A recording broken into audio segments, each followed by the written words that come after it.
Hello, Andy Wolverton here at Journeys in Darkness and Light.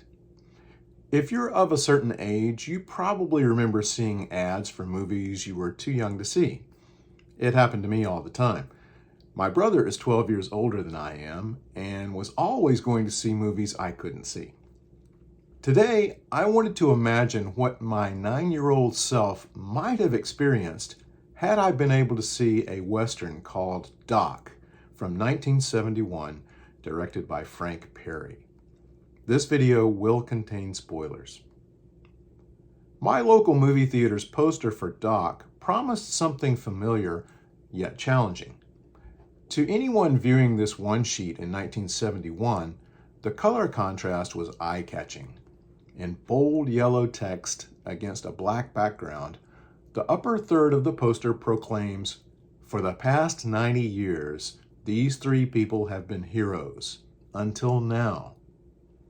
The bottom third depicts a shootout between two groups of men, reversing the colors with black text and figures on a yellow background. As movie posters go, this was somewhat standard, yet even casual observers couldn't ignore its striking middle third. Faye Dunaway, her face frozen in fear, anger, or indignation. Stacy Keach, unblinking, unmovable, and unafraid. And Harris Yulin, skeptical, uncertain, or perhaps simply cautious. Viewers might certainly wonder, what are they looking at? But the more urgent question was, why do their faces look that way? All three actors appear to have had their images superimposed over a mountainside filled with fissures and crags, missing several pieces that were chiseled away. Perhaps that's exactly what happens to these people. I was mesmerized by this poster in 1971, drawn in by its colors and the mystery behind the middle image of the three actors. There was only one problem. I was 9 years old and couldn't see this R-rated film. Had I seen Doc upon its initial release, my enjoyment of it would have been severely hampered by my lack of understanding of what the film was trying to do. Like other revisionist westerns of the time, such as The Wild Bunch, Little Big Man, and McCabe and Mrs. Miller, I would not have grasped what director Frank Perry and writer Pete Hamill were attempting. Something beyond a rollicking shoot-'em-up western saga that ends with victory for the good guys, justice served, and the townspeople celebrating what was very likely only a momentary sense of peace and freedom. As I watched the film for the first time just 2 years ago, nearly 5 decades after its theatrical release, I began to look at it through the eyes of a 9-year-old.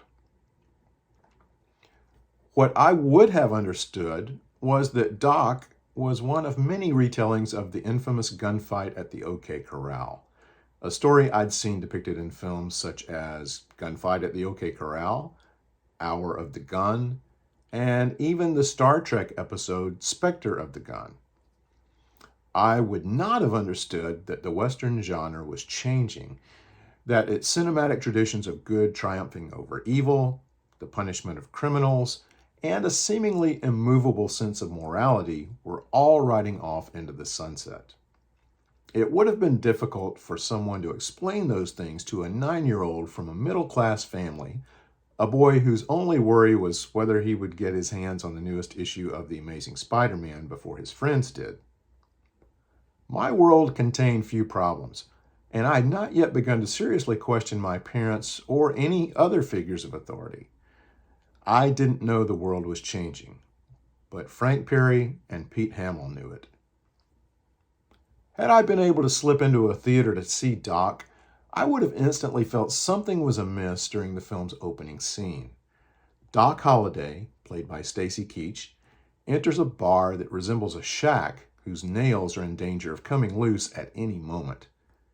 This tenuous structure stood in stark contrast with the saloons I was used to seeing in conventional westerns, bright, spacious places teeming with activity and possibly a floor show featuring an out-of-tune piano and a beautiful young woman wearing a red and black saloon dress, singing, dancing, or both. In other westerns, you might see a smaller saloon with the obligatory card game going on, weary gunfighters leaning against the bar shouting "Whiskey" to a nervous bartender, and some old-timer sitting alone nursing a beer, his eyes focused on the stranger who just walked through the swinging wooden doors. But this place was a wreck, and so were the people in it. A group of men who seem to have spent the better part of the day rolling around in dust and dirt sit at a table playing cards. One man holds his cards in one hand, while his other is busy inside the bodice of the woman sitting next to him. This woman, her face smeared with grit and grime, appears to have been invited to the dust and dirt party from earlier in the day. Yet none of these people can compare to the disheveled, dusty Doc, who appears to have spent the best part of his waking hours fighting his way out of a barrel filled with rancid flour. If this is trail dust, Holiday must have crawled on his hands and knees over every inch of it. This scene was far removed from my experience of what a Western should look like. I wouldn't have known it, but the filmmakers were attempting, and quite successfully, to desanitize the Western, which was only a part of the overarching act of deconstructing the genre. Even during these opening moments, the traditions of my Western world were being turned upside down. John Wayne, James Stewart, and Randolph Scott were nowhere to be found. Slim Pickens, Edgar Buchanan, and Jack Elam, forget it. Even mainstay Western character actors R.G. Armstrong or L.Q. Jones were absent. The only on-screen presence I would have recognized was Faye Dunaway, the woman with the card player's hand down her shirt. Playing Kate Elder, Dunaway was the woman I'd fallen in love with in Bonnie and Clyde, only to watch her being shot full of holes at the end of that film. So she'd survived that bloodbath to wind up here? Things get interesting when Doc begins talking to the man at the card table who's getting a little too friendly with Kate. This is none other than Ike Clanton, played by Michael Whitney. But Doc doesn't care. He challenges Clanton to a card game with the winner getting Kate. The game is played with a complete lack of fanfare and not much suspense. A big disappointment to a 9-year-old who'd seen enough Western card games to know this isn't a very effective or satisfying method of storytelling. My disappointment would have continued as Doc and Kate travel through the desert. Actually, travel is probably the wrong word. Their sojourn is a struggle through rough country, with each labored step forward a muscle-wearying slog for Doc's horse. Yet, upon reaching the town of Tombstone, the two characters emerge jubilant. I couldn't understand why. This town has no destination to yearn for, but rather an expansion of the filthy surroundings Doc and Kate had just escaped from. Tombstone is a town teeming with people moving in a chaotic menagerie of dust, dirt, and mud, headed toward merchants, stables, saloons, and bordellos. Doc and Kate part for the time being, she to go whoring, he to meet Wyatt Earp, played by Harris Yulin. It is here, my young mind thinks, that Doc and Wyatt will renew their friendship, talk over old times, and make plans for taking down the crooked Clanton gang. Things look promising. Earp tells Doc of the Clantons and their criminal activities in Tombstone. They're bad people, John. Since the local sheriff, John Behan, played by Richard McKenzie, is so ineffective, Earp plans to run against him in the upcoming election. Earp tells Doc, "You organize the gambling, I run the law. We'll both end up rich, very rich."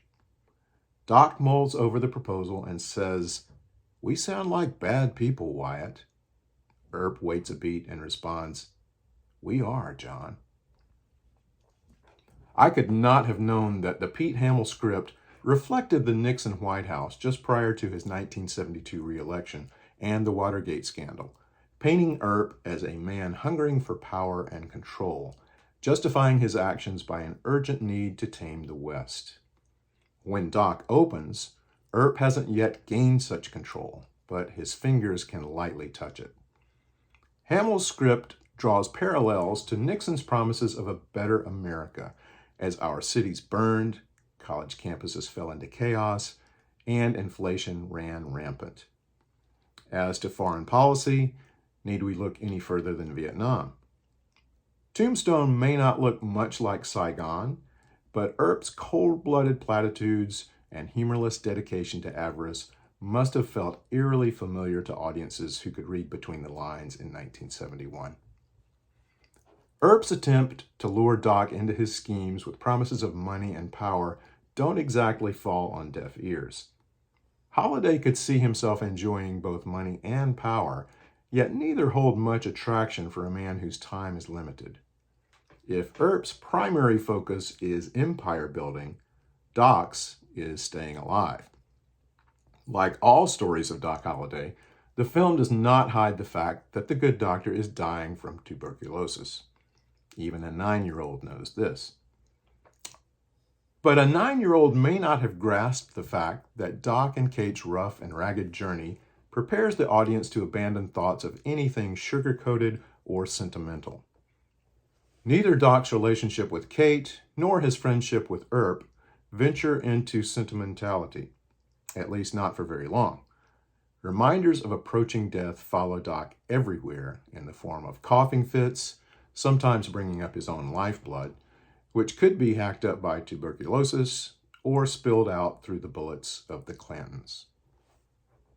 Even a character known only as the Kid, played by Denver John Collins, brother of singer Judy Collins, the youngest member of the Clanton gang, he's eager to learn the ways of death from Doc, imploring Holliday to teach him how to shoot. "So you can kill me?" Doc asks, knowing that he could be giving this boy the tools to kill either himself, Earp, or one of Earp's brothers, Virgil, played by John Bottoms, or Morgan, played by Philip Schaefer. Yet teach him he does. After all, it matters little whether Doc draws his last breath from TB or a bullet from the Kid's gun. The specter of impending death proves difficult for Doc to outrun. Moments with Kate certainly help, at least when they're not fighting, but Doc often feels the need for further escape via his opium habit. In a scene that is both comedic and tragic, a furious Kate finds Doc laid out at a local opium den and literally burns down the house. The scene lends credence to the fact that as long as Doc is allied with Earp, destruction will follow. Yet, I would not have known what to think of this moment as a 9-year-old. Holliday knows that he has no real future with Kate, but he insists that she take herself off the line, abandoning her life as a whore, a concept my young mind understood only in theory. Earp observes this relationship from a distance, disgusted that Kate is compelling Doc to live out what's left of his life in quiet domesticity. Earp's eventual battle with Kate is one of allegiance to Doc. Kate wants him, and Earp needs him. There's even the suggestion that the relationship between Doc and Earp, at least in Earp's mind, may be more than one of friendship. Again, such thoughts are way beyond those of a kid. As she did in Bonnie and Clyde, Dunaway demonstrates that she can play both tough and warm-hearted. Keach, displaying rock-solid self-confidence in the midst of the vulnerability of a dying man, walks a fine line showing a mask of boldness as his condition worsens. While their fights are memorable, Kate and Doc also share some tender, playful moments. One such scene is a bit too blatant in its comparison between the sweet life and the carnage that will come at the film's conclusion. Doc gifts Kate a beautiful white dress which practically shines as a beacon of purity in this world of filth and mud, a wonderful yet obvious contrast to Kate's former life and the upcoming blood-soaked finale at the OK Corral. These scenes of blissful love are the film's only concession to the conventional Hollywood Western, a breath of fresh air to a young viewer, something I could finally understand. Yet this moment serves as a brief reminder that those older, safer movies were pleasant dreams devoid of the harsh realities of the real West. Leading up to the inevitable gunfight, the main characters draw near to their own showdown in a three-way power struggle. Kate, tired of the scorn heaped upon her by Earp's wife, Allie, played by Hedy Stontag, wants nothing more than to leave Tombstone with Doc. Earp engages in a shouting match with Kate, claiming that she's changed Doc, while Doc accuses Earp of not being the man he once knew. Earp suggests Kate is the real problem. There was a time when my trouble was your trouble, and yours was mine. Doc's reply is simple. Times have changed. It doesn't get much clearer either for Doc or the implications Hamill presents of American leadership. The gunfight itself, at least according to this film, came about due to a complex set of circumstances. Ike Clanton was supposed to turn over Johnny Ringo, played by Fred Dennis, to the sheriff for a stagecoach robbery early in the film. In return, Earp would give Ike both the reward and the credit for turning in a criminal, thereby showing everyone that Ike is on the side of justice. But since the kid murdered a man in cold blood on the streets of Tombstone, Earp holds the boy in jail until, unbeknownst to Earp, Doc springs for the kid's bail. Serving as both a personal vendetta and a political stunt, Earp forces the gunfight, making it a showcase for the entire town to witness. Doc and the three Earp brothers may be outnumbered, but they've brought shotguns, whereas the 7 Clantons and McLauries carry only pistols. According to legend, the actual gunfight lasted less than 30 seconds. In Doc, the event doesn't last much longer. Compared to The Wild Bunch, released just 2 years earlier, the violence here is less brutal, but much quicker. When the dust settles, Doc and the Earps, minus a dead Morgan, walk away victorious. There's not even enough time to catch your breath before Wyatt seizes a prime political opportunity, delivering to the onlookers the justifying statement, "We're going to build a better Tombstone." Although the townspeople may not realize it, a power shift has just taken place. Under the guise of acting in their best interests, Wyatt Earp has taken the first step in gaining and securing the control and power he's yearned for, not necessarily the type of justice a young viewer would have sought out in a Western. But what of Doc? During the gunfight, he kills the kid, the same kid who begged Doc to teach him to shoot. The kid is the only character a younger version of me could identify with. How would I feel about the death of a character so close to my own age? How is this scene one that I could enjoy? What could the kid have become? What would I become? This part of Doc's legacy has breathed its last, and he realizes that in killing the kid, he has killed part of himself, the part tuberculosis can't touch. As he and Kate ride away in the film's final shot, Doc has successfully separated himself from any further dealings with Wyatt, which also guarantees that any restraining force against Earp is also departing. In traditional Westerns, riding into the sunset is normally a sign of victory, implying new beginnings and rebirth. Not here.